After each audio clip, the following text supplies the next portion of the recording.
I had known for a long time that I didn't belong in this family. Even as a child, I realized I was like a misplaced puzzle piece among my own relatives. While my entire family praised the stable path, going to college, graduating, and landing a decent office job, I just wanted to draw. I could spend hours with colored pencils, charcoal, and later a digital tablet, creating worlds that only I understood. But to my parents, my drawings were nothing more than a waste of time. My sister Amanda was the pride of the family. She went to a prestigious university, got a degree in economics, and married Ryan, a guy working in finance, right after graduation.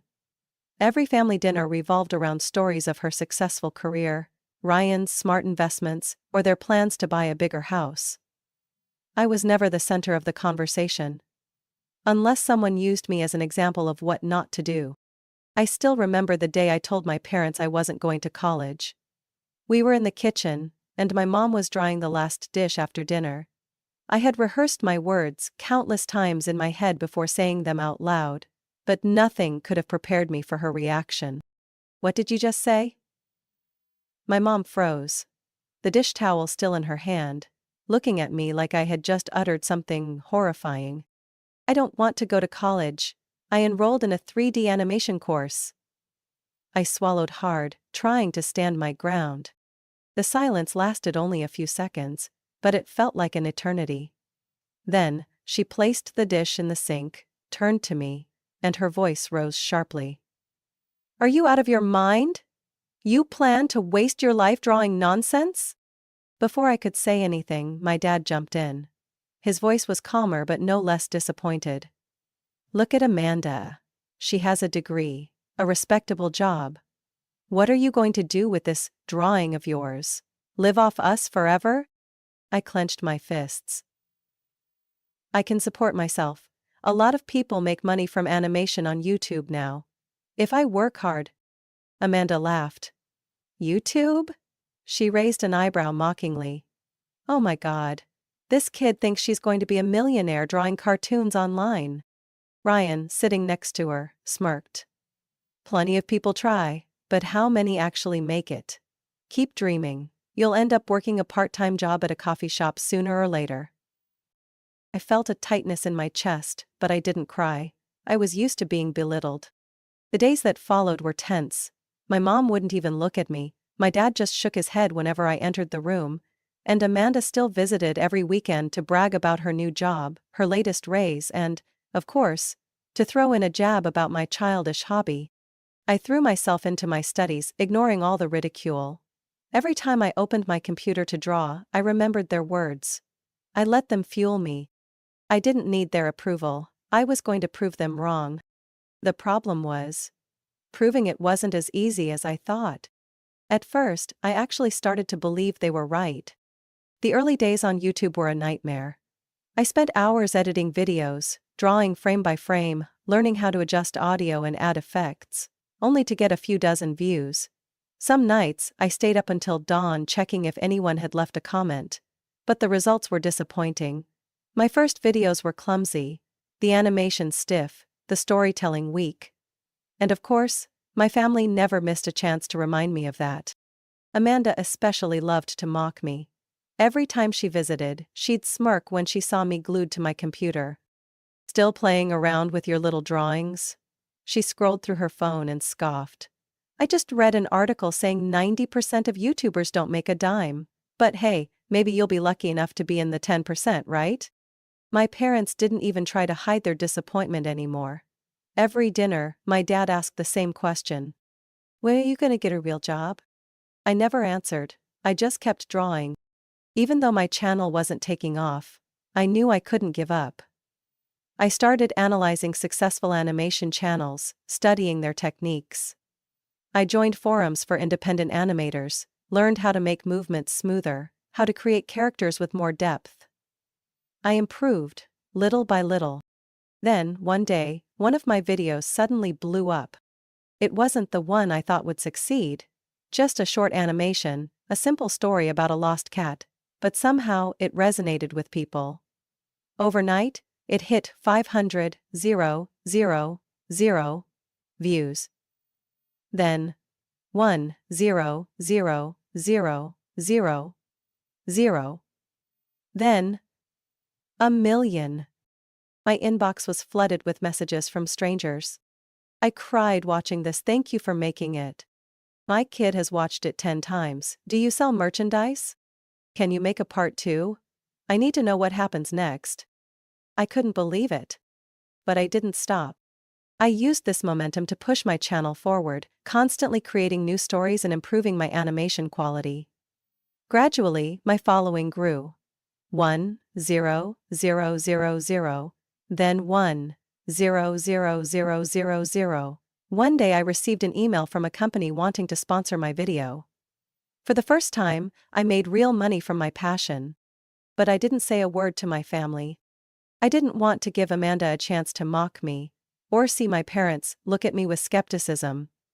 I let them believe I was still failing. They continued to talk about me as if I were living in a fantasy world, while I quietly proved them wrong. As time passed, my channel kept growing. 1 million subscribers, then 2 million. I started getting contracts for short animated films, selling my own merchandise, and opening an online store. My bank account grew thicker each month, but I remained silent. Until one day, I decided it was time for them to know. That night was a typical weekend dinner. Amanda and Ryan were there, and my parents were busy preparing the barbecue. Once everyone was seated, I set my fork down and cleared my throat. I have an announcement. All eyes turned to me. I'm moving out. I've rented my own apartment. A heavy silence filled the room. Amanda was the first to speak, half laughing, half mocking. Oh wow, so you finally accepted that it's time to be an adult? Who's helping you pay rent? Dad narrowed his eyes, suspicion lacing his voice. Where did you get the money for rent? I met his gaze and smiled slowly. From my YouTube channel. Mom dropped her spoon onto her plate. Amanda nearly choked on her wine. Ryan's eyes widened. No way, Amanda snapped, her tone sharp. YouTube doesn't make that kind of money. I shrugged, taking a sip of water. I could afford to rent an entire house if I wanted to. I saw the confusion in their eyes. They had never believed I would succeed. But now, the truth was right in front of them. They could accept it, or not. But for me it no longer mattered. From that day on, my family's attitude changed. But not in the way I expected. At first they said nothing about me moving out. My parents were a bit cold about it, but no one openly objected. Amanda was suspiciously quiet, only throwing me a few doubtful glances. I knew they hadn't fully processed the situation yet, but I wasn't about to waste time explaining. I had money, I had a career, I was independent. That was all they needed to know. On the day I moved into my new apartment, no one in my family helped. I hadn't expected them to. I stood alone in the empty living room, watching the afternoon sunlight stream through the windows onto the polished floor. No more disappointed sighs from my dad. No more snide remarks from Amanda at dinner. This was my life. And I naively thought that from now on, I would be free. It started with small favors. One evening my mom called, her voice hesitant. Olivia, sweetheart, our washing machine keeps breaking down. Do you know anyone who can fix it? I understood immediately. My parents never asked for help directly, they would just drop hints until I offered.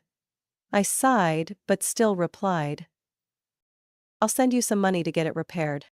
Mom instantly brightened. Oh, you're such a good girl. I knew you'd help. I transferred the money right then and there, not thinking much of it. I was making more than they ever imagined, and if a small amount could make my parents happy, then it wasn't a big deal. But then, the requests started coming more frequently.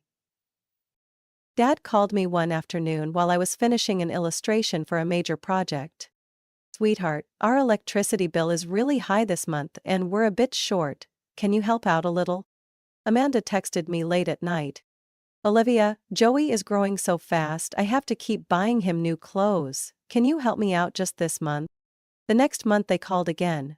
This time it was the water bill. Then roof repairs. Then property taxes. Then groceries for the kids. I started to feel like something wasn't right. At first I convinced myself that it was fine, I was making enough money to help my family, wasn't that a good thing? But then I realized, they weren't just asking for help. They assumed it was my duty. One evening, I dropped by my parents' house for dinner as usual. The moment I sat down, Dad let out a sigh and started the all-too-familiar conversation. Property taxes went up so much this year, your mom's been worried sick. Mom set her spoon down, looking at me expectantly. Amanda, meanwhile, kept her eyes glued to her phone, as if this conversation had nothing to do with her. I stayed silent for a moment before asking, "So, what's your plan?" The room went completely still. Mom stared at me as if I had just said something absurd. Amanda finally looked up from her screen, raising an eyebrow. "What do you mean?" Mom's voice was sharper now. "I mean, have you figured out how to pay for it, or are you expecting me to help, like always?" Mom sighed, as if I had disappointed her. "You make so much money. What's a little help? We raised you for so many years." Dad nodded in agreement. "That's right, you're living a comfortable life while we're struggling. Don't you think that's unfair?" I let out a small, bitter laugh. "Unfair? What about me?" I had worked myself to exhaustion to get to where I was.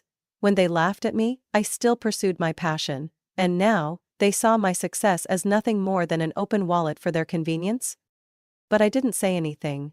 Instead, I pulled out my wallet, placed a check on the table. My parents smiled. Amanda gave me a quiet nod, as if I had simply fulfilled an expected obligation. That time, I gave in. And it was the biggest mistake I ever made. After that, things only got worse. Amanda and Ryan ran into financial trouble after having their second child. Ryan lost his job, and Amanda had to take time off work to care for the baby. So, naturally, they turned to me. "I know you're making good money," Amanda said over the phone. "Rent prices are crazy high. We might not be able to keep up. Can you help out a little?" I wanted to say no, but I didn't. I paid Amanda's rent. I covered the hospital bills when her kid got sick. I even paid for preschool tuition for her eldest. Meanwhile, my parents kept coming up with reasons to ask for money. Car repairs, a new stove, a broken fridge. I don't remember the last time I transferred money to them. I just knew it had become routine, an unspoken expectation. And I wondered, was I helping my family? Or was I being used? At some point, supporting my family became an obligation that no one needed to say out loud anymore. I paid my parents' bills without them asking. I sent money to Amanda every month, knowing that if I didn't, she'd call me with that tired voice, listing all the things her kids needed. Food, clothes, tuition. As time passed, the amount I spent on my family only grew. But I thought, what's the harm? I made good money. I had no one else but them. If I could ease their worries, why wouldn't I? And then, I decided to do something special. My parents' 35th wedding anniversary was coming up. I wanted to give them a gift they would never forget. I booked a luxury trip to Hawaii, covering everything. First-class flights, an oceanfront hotel, sightseeing tours, fine dining experiences. I wanted them to truly enjoy themselves for once. I even included tickets for Amanda, Ryan, and the kids. When I announced it at our usual Sunday dinner, the room went silent for a moment. "Are you serious, Olivia?" Mom asked, her eyes wide with shock. "Completely serious. Everything's booked. We leave next week." I smiled, feeling genuinely excited to see their happiness. Amanda glanced at Ryan before turning back to me, her voice tinged with jealousy but still trying to sound pleased. "Wow. You really spent that much, just to take the whole family on vacation?" "Yes," I replied. "We deserve to have a good time together." The trip was perfect. I saw my parents smile more than ever. Amanda and Ryan finally got some time to relax, and the kids ran freely along the beach. I thought that maybe, at last, I had done the right thing. Maybe this was how I could keep my family together. But I was wrong. A few weeks after returning from Hawaii, I moved on to another plan. gifting my parents a new car. Their old one was falling apart, and I knew they couldn't afford a replacement. On the night of their anniversary party, I handed them a small gift box. Mom opened it, and when she saw the car keys inside, she looked up at me, eyes wide with shock. "Go outside and see," I said. Everyone rushed to the front yard, and there, parked in the driveway, was a brand new SUV with a giant red bow on top. My mom cried, my dad stood in stunned silence. The entire evening, they kept hugging me, telling me I was a wonderful daughter, that they were so proud of me. I believed them. I believed that, after years of being overlooked, I had finally earned the recognition I had always longed for. I had no idea that right after that night, they were already planning to betray me. One Saturday morning, I stopped by my parents' house unannounced. I thought I'd help my mom clean up a bit, maybe check on the new car with my dad. While Mom was outside in the garden, I wandered into Dad's office. I had always loved this room. It was where I used to do my homework as a kid, where I once dreamed of a bigger future. I flipped through some old papers on his desk until a thick envelope, stamped by a law firm, caught my attention. I hadn't intended to read it, but then, a line on the header made me freeze. Last will and testament of... I opened the envelope. And I went numb. My parents' entire estate, the house, their savings, everything, was being left to Amanda. My name wasn't mentioned anywhere. I read it again, convinced there had to be some mistake. But no. It was all right there, in black and white. After everything I had done, after all the money I had given them, I wasn't part of their plans. The door behind me creaked open. I turned to see my parents standing there, their faces pale as they realized what I was holding. "Care to explain this?" I asked, my voice eerily calm. My mom bit her lip, stepping forward with her hand outstretched. "Olivia, you shouldn't be going through your father's paperwork." I tightened my grip on the document. "So when were you planning to tell me, before or after you signed it?" Dad cleared his throat, trying to maintain his composure. "You don't understand, Olivia. Amanda needs this house more than you do. You have a stable career, you don't need..." "Don't need?" I cut him off with a bitter laugh. "What about everything I've done for you? The money I send every month, the bills I pay, the car I bought, the Hawaii trip I covered." Mom sighed as if I were a stubborn child refusing to see reason. "You're still young, Olivia. You'll make more money. But Amanda has a family, she has kids. She needs the help more than you do." I stared at them, unable to believe what I was hearing. At that moment, I finally understood. The hugs, the gratitude, the moments they had acted proud of me. It was all a facade. They had never truly seen me as an important part of this family.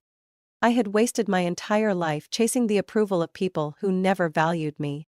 That day, I walked out of my parents' house with a hollow feeling in my chest. Not because of the money I had spent. Not because I wanted to fight Amanda over an inheritance. But because for the first time in my life, I realized I had never truly belonged in this family. For days I didn't reach out to anyone. I didn't want to hear their excuses or start an argument. I buried myself in work, trying to push everything out of my mind. But my mother's words haunted me. "You have a career, you don't need this. Amanda has a family, she deserves it more than you." As if I had never existed as a real member of this family. As if I were just a financial resource, an endless wallet for them to exploit. A week later, my mom called me. Her voice was softer than usual, but I knew it was nothing more than a carefully controlled calm. "Olivia, the family needs to meet with you. Come over for dinner on Saturday. We need to discuss some important matters." I almost refused immediately, but then, I decided to go. Not because I thought they would change their minds, but because I wanted to hear them say it all out loud. On Saturday night, I drove to my parents' house, parking right next to the SUV I had bought for them. Just a few weeks ago, I had thought I would always be a part of this home. Now, I wasn't sure if I even wanted to step inside anymore. As I entered, the tension in the air was so thick I could almost cut through it. My dad sat at the head of the table, my mom beside him, while Amanda and Ryan sat across from them. They were all already seated, as if this was some kind of family meeting. One where I was the only one unaware of the agenda. Mom was the first to speak. "Your father and I have thought carefully about the will," she said slowly, choosing her words with deliberate caution. "And we've decided to sign the papers transferring the house to Amanda now, to avoid any complications later." I glanced around the table. Amanda was trying to hide a smile. Ryan kept his head down, pretending to stay out of it. Dad sighed, as if he didn't love this decision but wasn't going to fight it either. I crossed my arms, nodding slowly. "So? That means nothing belongs to me?" I asked, already knowing the answer. Amanda shrugged. "Olivia, you don't need this house. I have 2 kids. I need a place to raise them. You live in your fancy apartment. So why are you making a big deal out of this?" I let out a laugh, a hollow, joyless laugh. "You have 2 kids, but who pays your rent? Who covered the hospital bills when your child was sick? Who pays for preschool? Don't act like you don't need me." Amanda opened her mouth to argue, but Mom spoke first. "Olivia, you have to understand. You're the most successful one in the family. You can always make that money back. Amanda can't." I leaned back in my chair, looking at each of them in turn. "Oh. This is what tonight is really about? Not a discussion? Just a declaration that I have no place in this family?" No one said a word. I nodded, took a deep breath, and said something I never thought I would say, out loud. "Fine. If I don't get a share in this family, then from now on, don't expect a single cent from me." The room went so silent I could hear the ticking of the wall clock. Mom's eyes widened as if she couldn't believe what she had just heard. "What do you mean?" I said, standing up and planting both hands on the table. "Starting today, I won't be paying another bill. No more rent for Amanda, no more medical expenses, no more tuition, no more covering anything. If this family sees me as an outsider, then treat me like one." Mom's face paled. "Olivia, you can't do that. We're your family." I looked at her, feeling an odd sense of calm. "So, family doesn't treat each other like this." I turned and walked out of the room. Behind me, I heard Mom start crying, Dad calling my name, Amanda muttering angrily under her breath. But I didn't stop. I stepped outside, and just before getting into my car, I glanced at the SUV I had bought for them. It was still registered in my name. That night, I called the insurance company. "Hello, I need to report an asset repossession. The car is still registered under my name, and I want it retrieved immediately." 3 days later, a tow truck pulled up in front of my parents' house. Amanda called me in a fury. "You're a cruel, heartless bitch. How could you take Mom and Dad's car? We're family." I simply chuckled, my voice calm. "Family? Family took my name out of the will.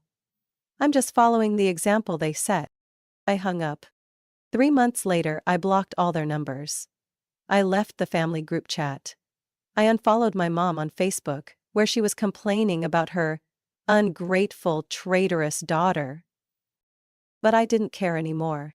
For the first time in my life, I didn't have to worry about them, and I had never felt freer. 3 months had passed since I cut ties with my family. At first, the silence felt strange. No more texts from my mom reminding me to cover the utility bills. No more calls from Amanda complaining about rent increases or sick kids. No more snide comments about my job. While quietly accepting my money every month. My apartment felt eerily quiet, but instead of loneliness, I realized it was peace. Without the financial burden of supporting my family, I was able to focus entirely on my career. I invested in a professional studio, hired staff to scale my work. No longer overwhelmed with doing everything alone, I could pour my energy into creativity, instead of drowning in hundreds of small tasks. And then, the magic happened. My YouTube channel grew faster than ever. New projects racked up millions of views. Big brands reached out, and sponsorship deals became more frequent. I had once dreamed of reaching 1 million subscribers. Now, that number had surpassed 10 million. I started doing things I had never even considered before. I bought a bigger apartment, one with a spacious office dedicated to my animation studio. I allowed myself to buy things I wanted without guilt, without thinking that money could have helped my family instead. I began traveling, not to fund vacations for others, but simply to enjoy life on my own terms. And then, one day, while strolling down a quiet suburban street, I saw it. A small but breathtaking house. A charming wooden home with a spacious garden, where sunlight streamed through large windows every morning. I had always thought that one day, when I became successful enough, I would buy a house for my family. But now, I realized, I was my own family.